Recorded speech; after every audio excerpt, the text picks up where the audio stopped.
Brand मतलब एक ठप्पा, एक लोगो, मेरा ब्रांड। और इस ठप्पे या लोगो की कीमत तुम क्या जानो रमेश बाबू, लाखों रुपए का होता है ये ठप्पा। ये ठप्पा किसी कॉफी के कप पे लग जाए तो 30 रुपए की कॉफी 300 की हो जाती है। ये ठप्पा किसी टी शर्ट पे लग जाए तो 200 की टी शर्ट 2000 की हो जाती है। एक लोगो की कीमत या ब्रांड की कीमत एक्चुअल प्रोडक्ट से 10 गुना, 20 गुना, 50 गुना तक ज्यादा होती है साहब।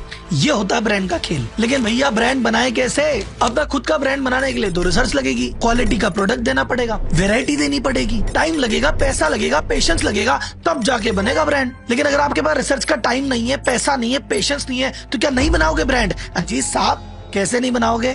आप राहुल मलोदिया चैनल के सब्सक्राइबर हो, आपका तो ऐसे भी ब्रांड बना के दिखाएंगे। जरूरी थोड़ी है सारा ब्रांड हम जीरो से ही बनवाएंगे, सारी मेहनत रिसर्च हम ही करेंगे। अजी हम किसी मैन्युफैक्चरर से प्राइवेट लेबल बनवा लेंगे। मैं एक एग्जांपल देता हूँ आपको।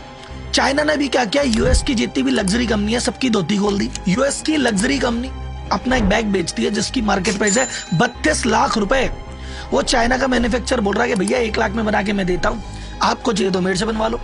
अब सोचो जो मैन्युफैक्चरर बना के दे रहा है वो कमा रहा है 30,000 रुपए, और जो बनवा रहा है वो ब्रांड की मार्केटिंग के दम पे कमा रहा है 30 लाख रुपए, उस बनाने वाले से 100 गुना ज्यादा। यह है मार्केटिंग की पावर, यह है ब्रांड का खेल। और अगर उसी मैन्युफैक्चरर से मैं कह दूं भाई मालोदिया ब्रांड में एक बैग और बना के दे दे मेरे को, और वो मैं बना के मालोदिया ब्रांड में बेचूं, तो वो कहलाएगा प्राइवेट लेबल। प्राइवेट लेबल का मतलब होता है कि भाई साहब मैन्युफैक्चरर एक ही है, आप बोलो मेरे नाम से बनाना है, ठप्पा बना बना के देता जाएगा। आप में जितना जोर है उतना मार्केटिंग करो और पैसा कमा लो।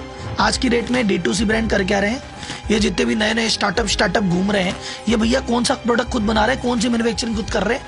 इन्वेस्टर से पैसा उठा लिया, मैन्युफैक्चरर से माल उठा लिया और सोशल मीडिया पे इन्फ्लुएंसर से बिका दिया, हो गए स्टार्टअप। और ऐसा कौन कौन सा ब्रांड कर रहा है आपको पता होगा, कमेंट बॉक्स में बताना मुझे। और ये प्राइवेट लेवल जो है ना, एक्चुअल ब्रांड से तेजी से बढ़ रहे हैं आज की डेट में। तो आज की वीडियो में हम खुल के डिस्कस करेंगे भैया प्राइवेट लेवल होता क्या है, ये करवाते कैसे हैं, किस इंडस्ट्री में हमको जाना चाहिए, कौन से प्रोडक्ट हमको प्राइवेट लेबल कराने चाहिए, इसके फायदे क्या हैं, कौन कौन सी कंपनियां ऑलरेडी काम कर रही है, किसको कैसे कांटेक्ट करना है, सब बताएगा आपका राहुल। तो अगर आप रिटेलर हो, ट्रेडर हो, या किसी दूसरी कंपनी का माल बेच रहे हो, किसी और का ब्रांड बेच रहे हो, तो मैं खुद का ब्रांड बनाऊंगा, खुद का कंट्रोल लेके आऊंगा, मुझे उस पर डिपेंडेंसी नहीं रखनी, तो ये वीडियो आपके लिए। अगर आप खुद की नई ब्रांड खोलना चाहते हो, नई दुकान खोलना चाहते हो, तो ये वीडियो आपके लिए। आप अपने एग्जिस्टिंग कंपनी की, एग्जिस्टिंग दुकान की सेल बढ़ाना चाहते हो, मार्जिन बढ़ाना चाहते हो, कंट्रोल बढ़ाना चाहते हो, तो ये वीडियो आपके लिए। तो जनता जनार्दन की जय बोलते हैं और करते हैं वीडियो की शुरुआत।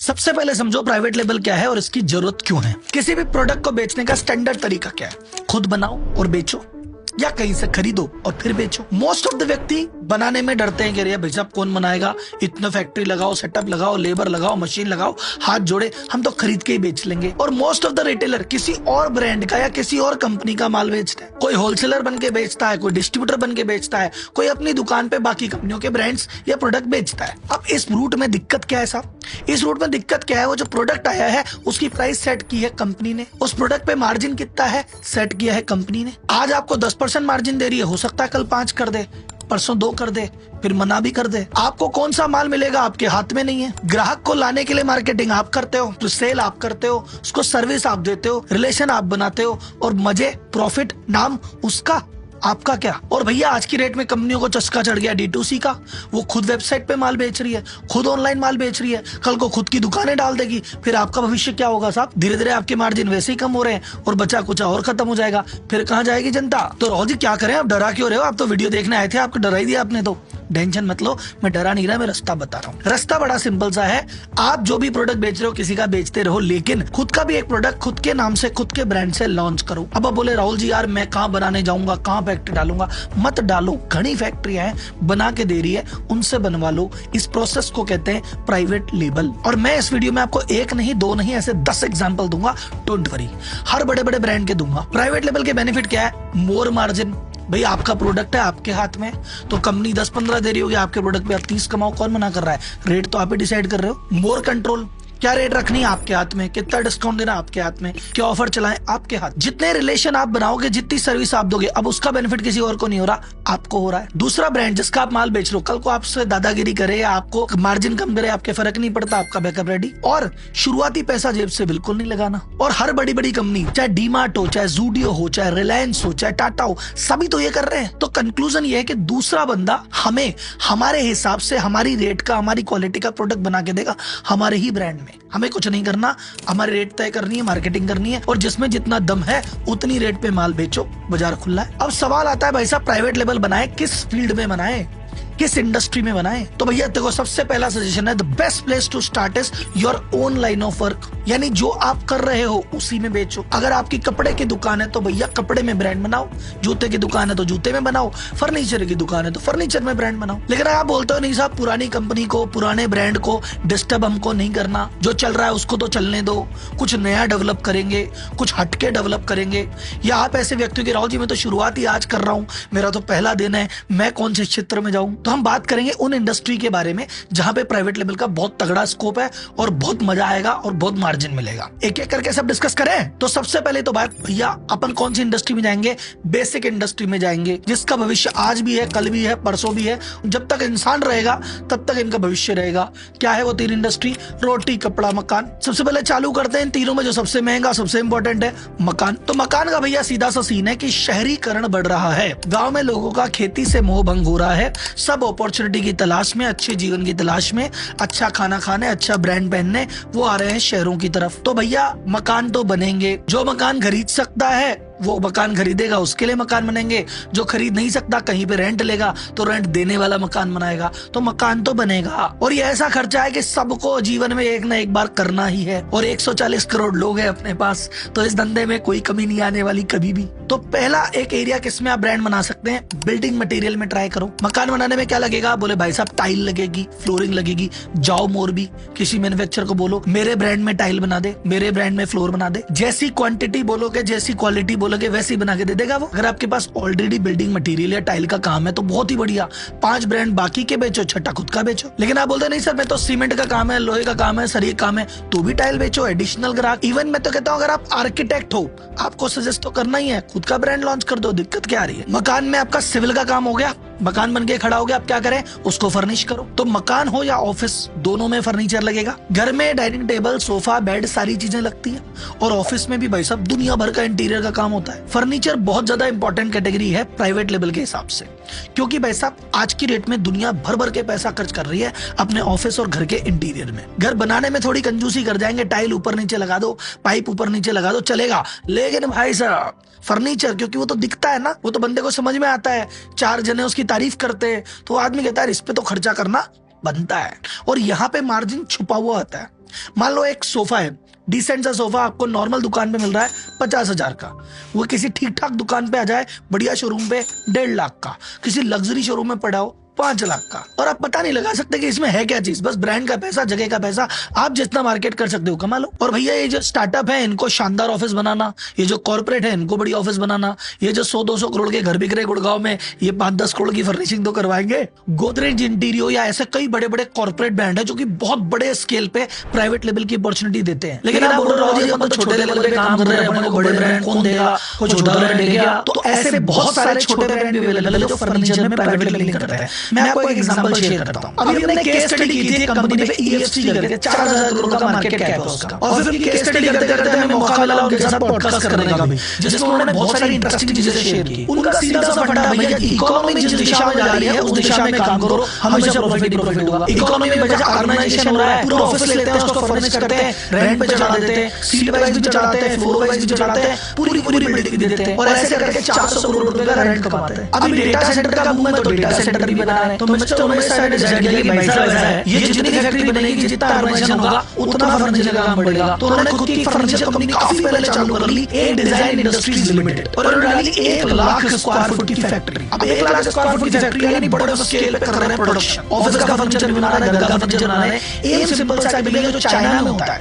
लोग कहते हैं चाइना गया, चाइना से फर्नीचर लेके आया, कई लोग चाइना जा ही नहीं पाते, पर चाइना जैसी रेट पे, चाइना जैसी वैरायटी का माल अगर इंडिया में मिल जाए तो लिए यूनिक बिजनेस होगा और इसी बिजनेस में उन्होंने स्टार्ट की ये कंपनी। इनका उद्देश्य है भैया कोई भी एंटरप्रेन्योर अगर नया बिजनेस चालू करना चाहता है फर्नीचर एरिया में, या फिर ऑलरेडी बंदा फर्नीचर से जुड़ा हुआ है और खुद का ब्रांड डेवलप करना चाहता है, तो यार इतनी सारी कैपेसिटी है, मैं खुद के तो काम में ले रहा हूँ, लेकिन अगर कोई भी प्राइवेट लेवल बनाना चाहता है तो मेरे थ्रू ज्यादा से ज्यादा एंटरप्रेन्योर बाजार में आने चाहिए और इंडिया को आगे ले जाने चाहिए, क्योंकि इनका विजन और उनकी सोच दोनों ही दमदार है। तो मैंने कोशिश की कि इनके बारे में आपको बताऊं। तो अगर आप फर्नीचर से रिलेटेड कुछ करना चाहते हैं इनसे भी कांटेक्ट कर सकते हैं। इनका पॉडकास्ट और उनकी पुरानी केस स्टडी और बाकी सारी डिटेल आपको डिस्क्रिप्शन में मिल जाएगी। अब बताओ भाई साहब, बिल्डिंग मटेरियल बन गया, फर्नीचर बन गया, अब और कौन सी कैटेगरी है जिसमें प्राइवेट लेवल ब्रांड बन सकता है बताओ? तो भैया कर्टेन में ब्रांड बन सकता है, बेडशीट में ब्रांड बन सकता है, आर्टिफैक्ट में अलग अलग तरह के आर्टिफैक्ट है, घड़ियां हैं, दीवार घड़ियां, केबल्स में, स्विचेस में, इलेक्ट्रॉनिक्स, टीवी में, फ्रिज में। विजय सेल्स ऑलरेडी कर रहा है। विजय सेल्स एक कंपनी, आप उसमें जाओगे वहां पे एलजी का टीवी भी है, सैमसंग का टीवी भी है, और वहां पे एक ब्रांड हो रहा है वाइस। आप बोलोगे ये कौन सी कंपनी आई? विजय सेल्स बोला अपनी ही कंपनी है, हमारा ही ब्रांड है साहब। तुम बोलोगे सर दो टीवी एक जैसे दिख रहे हैं, इसमें फर्क क्या है? बोले सर ये एलजी का टीवी है इसलिए 30,000 का है, ये हमारा खुद का ब्रांड है, ये 18 हम दे रहे। आदमी बोलेगा भाई दिखता सेम है, बोले सेम है, एक जगह से बना है, एक फैक्ट्री में बना है, ठप्पे का फेर है, जिसको ठप्पे का फर्क नहीं पड़ता वो ये भी लेता है साहब। तो विजय सेल्स बाकी सारे ब्रांड का माल बेच ही रहा है, पर उनका लेने जितने भी लोग आ रहे हैं अपने ब्रांड की एक अपॉर्चुनिटी भी दे रहा है। तो जब आपके पास ऑलरेडी दुकान है, आपके पास बाकी ब्रांड है, आपके पास दिन में 50-100 कस्टमर आते हैं, तो भाई खुद का माल काहे नहीं बेच रहा? तो भाई साहब ये हुआ अपना मकान कैटेगरी फिनिश। अब आता है कपड़ा यानी गारमेंट। और मैं बोलता हूं अगर आपके पास डिस्ट्रीब्यूशन है, आपके पास दुकान है, आपके पास कस्टमर आता है, तो भाई साहब डेफिनेटली आपको खुद का ब्रांड चालू करना चाहिए। एग्जांपल देता हूं कुछ आपको, ज़ूडियो। ज़ूडियो कौन से अपने कपड़े बना रहा है भाई साहब? ज़ूडियो तो किसी और के कपड़े अपने नाम में ठप्पा लगा के बेच रहा है। ज़ूडियो बनाता है क्या कपड़े? शॉपर स्टॉप क्या कर रहा है? प्राइवेट लेवल में काम करता है। आप जाके देखो बहुत सारे ऐसे ब्रांड है जो शॉपर स्टॉप के खुद के हैं, वो दूसरों का ब्रांड तो बेचता है पर खुद का भी पिच करता है। रिलायंस ट्रेंड क्या करता है? खुद का भी पिच करता है। आदित्य बिरला ग्रुप क्या कर रहा है? खुद के ब्रांड पिच कर रहा है। एक काम करिए, रिलायंस ट्रेंड के स्टोर में जाइएगा आज, ठीक है? मैं आपको कुछ चीजें बता रहा हूँ। रिलायंस ट्रेंड में जाओगे, आप बोलोगे राहुल जी इसमें बाकी सारे ब्रांड एक साथ मिल गए। आपको एक ब्रांड मिलेगा net play, formal office where का ब्रांड है। आप बोलोगे ये कपड़े तो अच्छे लग रहे हैं, जगह भी अच्छी है, ये नेट प्ले ब्रांड नाम नहीं सुना? मोटा भाई का पर्सनल ब्रांड है। आप बोलेंगे यार ये वुमन एथनिक वियर में मेरे को और कोई बड़ा ब्रांड नहीं दिख रहा है, आवासा दिख रहा है, अजी मोटा भाई का ब्रांड है। ऐसे मोटा भाई के रिलायंस ट्रेंड में 20 से ज्यादा पर्सनल ब्रांड बिकते हैं, और जो फैशन सेगमेंट में टोटल सेल हो रही है 75% सेल खुद के प्राइवेट लेवल की कर रहे हैं, बाकी ब्रांड दिखाने के लिए कि इसके नाम पे लोग आएंगे, लेके तो मेरा ही माल जाएंगे। मान लो एक आज की रेट में मैं आपको एग्जांपल देता हूँ कि एक बीबा की कुर्ती लगी हुई है 3,000 रुपए की, और उसी के बगल में एक आवासा की लगभग वैसी कुर्ती लगी है 1,800 की। आप बोलेंगे यार सेम ही तो लग रही है, सेम जगह पड़ी है, ये वाला देख लेते हैं। ये लो हो गया काम, दिखाया ये, बेचा ये, मोटा भाई की जय। तो भैया टाटा, बिरला, अंबानी सारे के सारे कपड़ा बेच रहे हैं, क्यों? जानते हैं एवरग्रीन है। कई छोटे छोटे एमएसएमई क्या करते हैं कि भैया कपड़े की दुकान है हमारी, दिल्ली गए ट्रेन में बैठ के और वहां से माल एक साथ उठा लाए और लाके अपनी दुकान पे बेचने लग गए। लेकिन दिक्कत क्या है, जिस दुकान से आप माल लाए पड़ोसी भी तो वहीं से लिया है, वही डिजाइन वही रेट, कर लो कंपटीशन। लेकिन आपके पास डिजाइन के आइडिया है, आप जाओ मैन्युफैक्चरर के पास, बोलो भाई मैं जो कलर बोल रहा हूँ, मैं जो डिजाइन बोल रहा हूँ, मैं जो मटेरियल बोल रहा हूँ, वो चीज बना के दे और मेरी नाम बना के दे। कहां से लाएगा कंपटीशन? वो यही आपकी यूएसपी बनेगी, और उस प्रोडक्ट में आपका मार्जिन है, जो आप चाहो रेट ले लो, कोई कंपैरिजन में ही नहीं। तो भैया मकान हुआ, कपड़ा हुआ, अब आता है रोटी पे। रोटी मतलब फूड। फूड में बनाए किस पे? अरे किसी भी कैटेगरी बनाओ। नमकीन पे नमकीन बनाओ खुद के ब्रांड में, बिस्किट बनाओ, आटा बनाओ, चाय बनाओ, चीनी बनाओ, आपकी जचे जो बनाओ। एक काम करो, अगेन मोटा भाई के रिलायंस ट्रेंड में जाओ, आपको वहां पे बीकाजी भी मिलेगा, हल्दीराम भी मिलेगा, सब मिलेगा, और उनके बगल में एक ब्रांड मिलेगा स्नैक टेक, वो बिस्किट नमकीन नूडल सब बेच रहा है। किसका पता है? मोटा भाई का। एक आपको ब्रांड मिलेगा देसी किचन, वहां पे होता है ना बने बनाए instant mix gulab jamun, instant mix dosa, किसका? मोटा भाई का। गुड लाइफ करके आटा दाल चीनी सब बेच रहे हैं, कौन? मोटा भाई। बिग बास्केट पे आप ऑनलाइन मंगाते हो ना, तो बीबी रॉयल, बीबी होम, बीबी फ्रेशी, सारे काम बिग बास्केट खुद के ब्रांड में बेच तो रहा है। 38% सेल खुद के ब्रांड से आ रही है। दिखाया ये, बेचा ये, टाटा जी की जय। रोटी कपड़ा मकान के बाद कौन सा ऐसा एरिया है जहां पे आपन कह सकते हैं कि यार फॉरएवर चलेगा, आगे तक चलेगा और मार्जिन भी अंधा है? भैया कॉस्मेटिक्स, परफ्यूम बनाओ, फेस क्रीम बनाओ, सनस्क्रीन बनाओ, लिपस्टिक बनाओ, मेकअप का सामान बनाओ, जो बनाना बनाओ। बनाने वाले 10-15 मैन्युफैक्चरर फिक्स है। अब अपने ब्रांड में कुछ भी बनाओ, दबा के बेचो, जितना मार्केटिंग में दम है यही करेंगे। बाकी D2C स्टार्टअप कर क्या रहे हैं, यही तो कर रहे हैं। आप क्यों नहीं कर सकते, आप भी करो। सेम गेम इलेक्ट्रॉनिक्स में हो रहा है। शॉर्ट्स में मैं आपको प्राइवेट लेवल के बारे में सब कुछ बता देता हूँ। पहली चीज, जिस एरिया में ऑलरेडी आप काफी काम कर रहे हो उसी एरिया में प्राइवेट लेवल बनाओ, आपके लिए आसान होगा। अगर आप नए हैं तो किसी ऐसी चीज में बनाओ जहां पे प्रोडक्ट के मार्जिन खुले नहीं होते, जहां पता नहीं होता कि ये चीज इतने में मिलती है। आप जहां पे अंधा बेच सकते हो वहां पे बनाओ। जैसे भैया आपका परफ्यूम, कॉस्मेटिक, फर्नीचर, कोशिश करो सेम कैटेगरी में बनाओ कि भैया मैं टाइल बेच रहा हूँ, टाइल में ही एक ब्रांड, जैसे विजय सेल्स ने किया कि भैया टीवी बेचते बेचते टीवी में ब्रांड बना दिया। या हो सकता है आप दूसरी कैटेगरी बनाओ कि आप टीवी बेच रहे हो किसी और का, पर टीवी के साथ साथ रेडियो बेच दिया अपने ब्रांड में, ये भी करो तो मार्जिन ज्यादा मिलेगा, धंधे पे कंट्रोल आएगा, ग्राहक आपके यहाँ से खाली हाथ नहीं जाएगा। मुझे कमेंट बॉक्स में बताइए आप कौन सी कैटेगरी में, कौन से प्रोडक्ट में अपना प्राइवेट लेवल स्टार्ट करेंगे, अभी स्टार्ट कर रहे हैं या भविष्य में स्टार्ट करेंगे, कमेंट बॉक्स में जरूर बताना। तो अगर आपको फर्नीचर कैटेगरी में प्राइवेट लेवल करनी है तो जो एक डिजाइन इंडस्ट्री का मैंने आपको ऑप्शन दिया था वहां पे जाके आप उसको एक्सप्लोर कर सकते हो। बाकी फिर मिलेंगे अगली वीडियो में, तब तक के लिए धन्यवाद। जय हिंद।